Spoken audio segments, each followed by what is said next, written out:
How are you, Brendan? I'm doing great. How are you? I'm pretty fine. We're here to talk about, Atreyu returning to Mexico. How do you feel about it? So good. It's been too long. What took so long for? Just logistic. For some reason, it's just always been a difficult thing, and we've tried and tried, and we bring it up. We bring it up every year to our management or to our booking agents. We bring it up every single year, and for some reason, it always just kind of falls through the cracks. And about midway through last year, um, we decided we had had enough. So we said we have to go to Mexico and Latin America as soon as possible. And it finally worked out. So we are ecstatic. We couldn't be happier. It's great to hear. Your shows in Mexico have had a mixed experience. I think you had some great moments and some tense moments. You had everything thrown to the stage once in Monterrey, I think. Yeah, oh, What yeah. did you What do you remember? How did you felt at that moment? I mean, the Iron Maiden shows were, I'll say, challenging. Now, it was tough because while we did get things thrown at the stage and people seemed subtly uninterested, we did sell every piece of merch we brought, and Iron Maiden themselves congratulated us for even finishing the show. So there was a bonus there. But and then after I remember after those shows, we had so many comments on our social media that were like, "Please do not think that this is what Monterey is or this is what Mexico City is. Like, you have fans here." I think it's just when there's 50,000 people there for Iron Maiden, even if there's 10,000 that like our band, you can't tell where they are among that many people. But I still enjoyed that experience very much. I think the other one was Not Fest, and that was a much more welcoming thing just because you weren't dealing with a headliner like Iron Maiden. But I think it's time. It's well overdue that we come play a full fledged Atreyu show and play longer than 30 minutes and actually give our fans what they've been waiting for.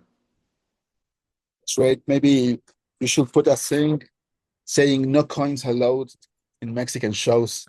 Yeah, no coins unless you're just putting them in a jar for us later.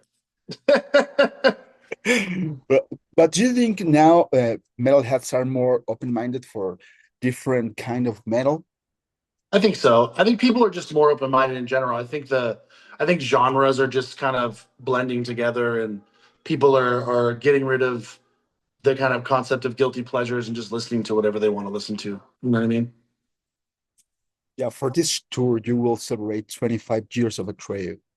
Can we expect a selection of the Vast Vents tracks?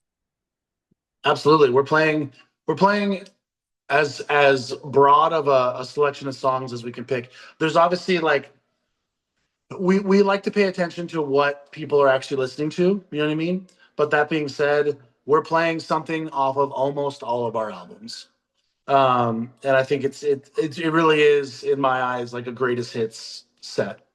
You know, That will be awesome for your fans. for sure. Well, for this Latin American tour, I think for other tours too, but you will be selling VIP packages.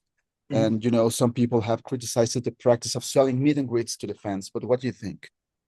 I mean, I think it's something where I think we always try to make them affordable, but I think with certain people, and we always try to make it worthwhile. Whether you're getting, you know, actual merchandise or exclusive items. You know what I mean? I think that the value is always worth it. With at least what we do, we always try to provide something that is worthwhile, even if that's just sort of a meet and greet and photos and this and that. It's not the type of situation where we stand in the line and you walk by and we shake your hand and move on and see ya. It's like you could do that on the street. You know what I mean? We like to make it a little bit more personal and actually be able to like have a conversation and get to know people and sign some things and do whatever they want. So I know at least for our band, whatever level of VIP or meet and greet experience it is, we try our best to make it worth it. Because we're not here to rip people off. We're here to offer an experience to people that want an extra experience. You know. Yeah, and well, I think many bands have complaining about financial issues. in the last times because it's becoming more and more difficult to make a living from music. Yeah. Bands receive less money. What do you think about this? Do you think there's a solution to this problem? I mean, it's absolutely true, but I feel like the solution is, I guess, bands sort of having to branch out with how they make money. You know what I mean? I think while there might be some people that think the meet and greet situation, for instance, is stupid, there's also tons of people that really, really love it and really, really enjoy it. You know what I mean? So I think it's just subjective. I mean, I think at the end of the day, the worst part about being in a band or making music for a living is that it's called the music business. You know what I mean? And if you're fortunate enough to do this for a living, you have to be able to sustain yourself. And I mean, I am married and I have children in the house and bills, and so it's like you have to figure out ways to make it work. So I definitely don't think there should be any criticism for bands that are trying to, to do different things. I think as long as you're not ripping people off, which I mean, that's like I said before, we've always just tried to make sure that whatever we are offering is actually worth it. It, I think at this moment, Trey is pretty healthy. You're in a great moment. Hmm. I think you personally adapted pretty well to your new place as a band singer. And Thank but in the past, was there any moment of doubt for you? You know, when Alex left and nobody knows what will happen with Atreyu. I don't know that there was doubt. I mean, there's obviously fear, because I think internally we knew we could do it, and we knew that the songs we were writing were still great, and we knew that the show that we could put on was great. But it's like, I think with art, it almost doesn't matter what you think; it's what the consumer thinks. You know what I mean? Like, you don't buy your own art, so it's like there was that little bit of fear, I guess, that was sort of like, I just hope that they like it, and it's worked out, I think, beyond our expectation. Like, I think the love that people have shown since the first show with this lineup has been crazy, and our band has only continued to get better. I think that our band is, like you said, you saying, or you guys seem healthy right now. That's, thank you very much for that. That's a huge compliment, and I agree with that statement. I think that internally we all feel more confident and happy about Atreyu than we ever have. So I think that if people ever did have a reservation or a doubt, if they just took the time to come see it one time, all that would go away. Wait, well, just for ending, a couple of months ago, I spoke with Porter. He told me that you're already working a new album. How's that going? Yeah, it's going great. Actually, I think when you talked to him, we were literally on a writing trip. I think I remember him doing interviews.